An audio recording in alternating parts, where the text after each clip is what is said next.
I read that there was on the website that Best Buddies, you have a vision to 2020, I think it is. Can you talk a little bit more about that? Well, the 2020 is just really to expand our services more and to get people to understand this population's out there and that they're a gift, and the more young people get exposed to people of difference, I think the more our society is more accepting and more caring and more loving, and more the violence that we see every single day, I think, will begin to be diminished. And I think you do that by exposing people to other human beings that are doing good and are alive and well and inspiring. So, I think that we want to add more chapters, and we want to certainly our goal is to get to 2,500 chapters around the world, and we want to really focus a lot on our jobs program and really secure thousands of new competitive jobs for people with intellectual disabilities. I think it's the big last frontier for our movement is employment. Yeah. Because it's a gigantic void when kids get out of school, whether it's 20, 21, 22, or they get out of the system. What's next? And for all of us, what's next is employment.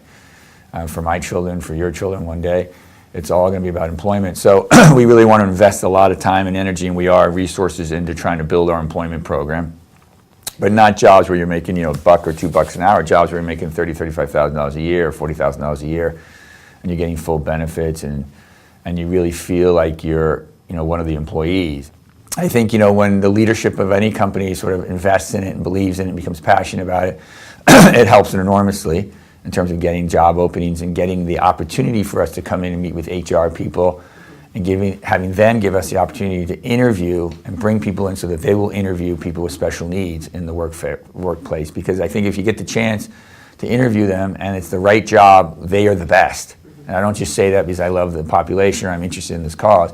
If you find the right job, and I believe this about anybody, if you find the right job for anybody and it really fits their passion and their skill sets, they'll be the best person at that job. A person with special needs is no different. So I think, it's hard to convince them out of the gate. The rides are a great way to do it, because I think if you get exposed through participation in our ride events and you see them giving speeches, you see them riding a bike 100 miles, you see them as competent, coordinated, well-dressed people, and nice jacket and professional, you're like, wow. I didn't realize they could give a speech. I didn't realize they could ride a bike 100 miles. I didn't realize they could sing so well. I didn't realize they could sign so well. I didn't realize they could dance so well. I didn't realize they were so sweet and, quote, normal acting. I think people, if you don't have exposure to people, you always have some hesitation and fear, and that's with anything. It's with people with disabilities, people from different ethnic groups, different cultures. I think it's always challenging for people. So I think the more that we can get CEOs to our events, the more that we get CEOs to be exposed to our population, the better chance we have of them setting out a mandate to hire people of diversity, and to include in the hiring of people of diversity people with intellectual disabilities, or special needs, as I'd prefer to say.